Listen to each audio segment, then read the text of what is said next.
question for today. Actually, it's asked a couple of different times, a couple of different ways, but they kind of mean the same thing.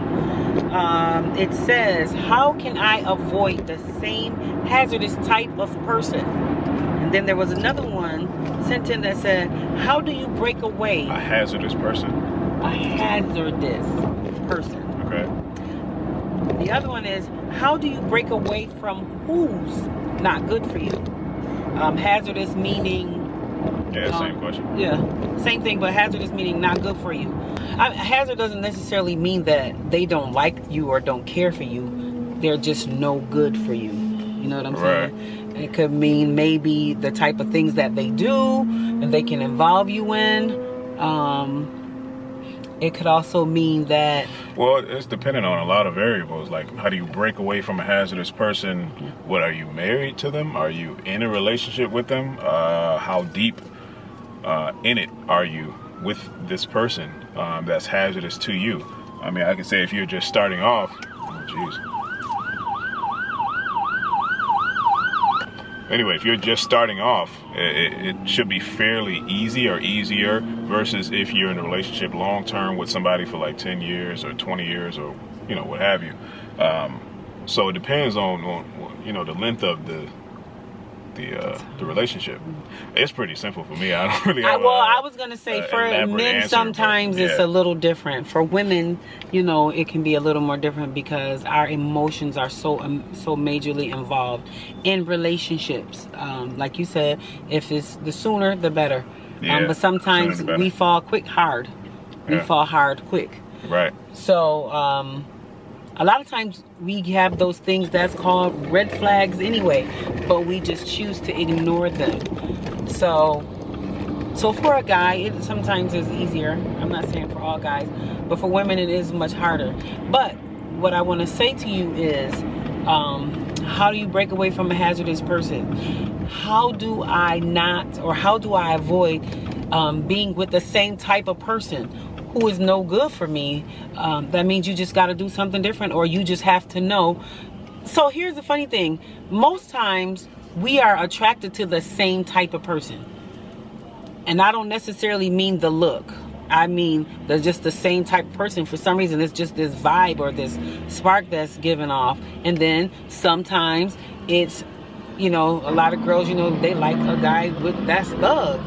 Yeah. You know. Well, they generally look for one trait and stick with it, regardless of what kind of person he is. Oh, he don't look like this, you know, my last, you know, boyfriend or my last girlfriend or whatever. They don't look like the same person, but they can have the same exact characteristics as that person, you know. So you still have to be careful about what kind of person you're getting yourself into, and you're attracted to, because that right there alone can be the hazard. You can be the hazard. The fact that you're attracted to this type of person. So you might have to look at, you know, hey, what is it about this person that I like, or what is it that is hazardous about this person that I like, that keeps happening to me, and it's no good for me. Right.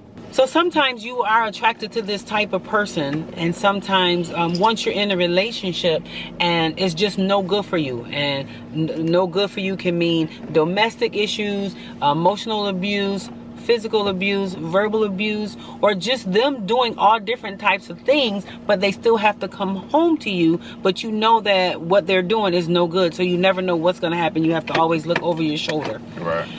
I'm going to say you have to know your worth. You have to know your self-worth. I was going to say that. You have to, and I made a post went up a little while ago talking about making yourself happy before anybody else can, or before relying on anybody else to make you happy. So therefore you're in that state of mind of, okay, I'm good, I'm happy, I don't have trouble letting this person go that's hazardous to me because I create my own happiness, and I'm good. You know what I mean? So you don't have to rely on that person, or you won't be so attached or trying to figure out how to let go of this hazardous person, because it won't be as much of a problem to you if you're good on your own. So I have to say, and I agree with Derek, you have to know, you got to be happy before you can be with anybody. You know, sometimes that doesn't always happen. Right. But you have to know that you are worth more than the frustration, the trouble, right. You know, you have to know that you're worth more than that. You taking the first step already. You're understanding and you're aware of the fact that whoever this person is hazardous to you. Yeah. Some people don't even know. They just get stuck in denial about, the fact that this person that they're with is not good for them at all whatsoever. And they're just, oh no, he's not that bad, or no, she's not that bad. No, you're actually taking the step and saying, okay, how do I get away from this hazardous person, which is the first step. So that's recognizing that it is not good for you, or they're not good for you. Got the first step situation is no good for you. So the first step is to recognize and accept, I got to get out of this. And you can love the person. You just have to know, listen, I'm going to have to love you from afar, because what we have going on here is no good for me. And actually, it's no good for you. Yep. So, and the sooner the better. The sooner the better. Don't get and stuck. Sometimes I know, like he said, it's going to be some steps, because especially if you've been in a relationship for a little while with this person. So you're going to have to maybe give yourself some steps to say, okay, the first thing is I know he's no good. Secondly, I need to start making avenues to try to either move away from this person or talk to this person. I don't know. I mean, you may, it depends, like I said, it depends on the situation. If they're not even aware. Open, they're not aware that they're the hazardous person, and if you had that conversation with them and saying, hey, look, I got to step away because you're not what I need, or you're not good for me right now, and I don't think it's the best idea for us to be together. If they're just not compliant, and they're just in denial or whatever, obviously you need to take that next step. I think either way, I think you can talk to them about it, or just be self-aware, saying, I'm good. I can let you go. I don't really have to say a reason why. I just know within myself that you're hazardous for me. It depends on how much you like the person too, because you can have that conversation, and maybe ultimately that person is open to, not being whatever that hazard is. They might be able to take care of that, or change, or maybe. Right. But if hazard is such a tough, harsh word, I don't think they're any good if they're hazardous. So it might be really, really hard for them to even change if that's a possibility. So, but I would just say get out of it as quick as you can. Yeah. Now, if it's in a way where they're physically abusive and you are afraid and you are fearing for your life, you may need to call the law. You may have to go get an order of protection.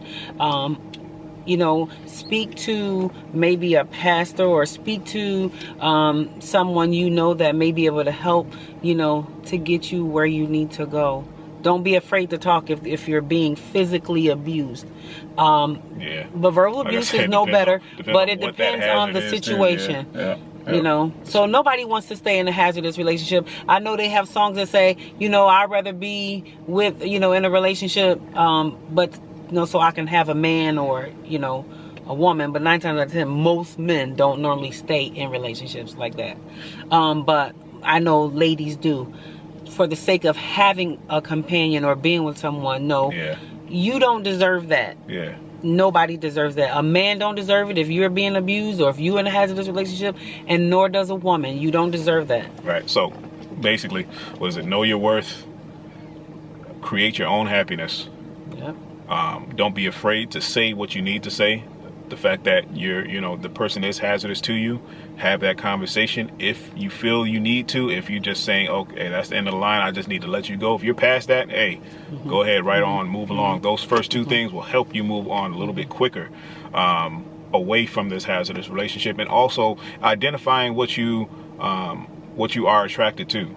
Right, identifying what you're attracted to, and figure out that trait and isolate it, and say, hey, when you meet another guy or meet another girl, whatever, I don't even know if it's a lady or a guy that asks this question, just say, I see this trait in you, and just kind of run away from it. Just be aware of what that is in the future. So, yeah.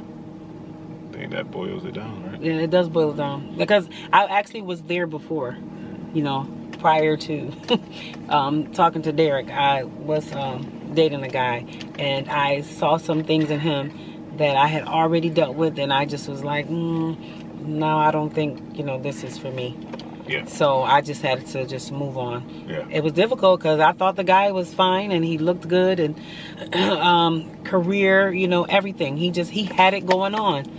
But when I saw some of those same traits that I had already experienced, I refused to go back into what I was already out of. Oh! Yeah. And remember to love, laugh, and live.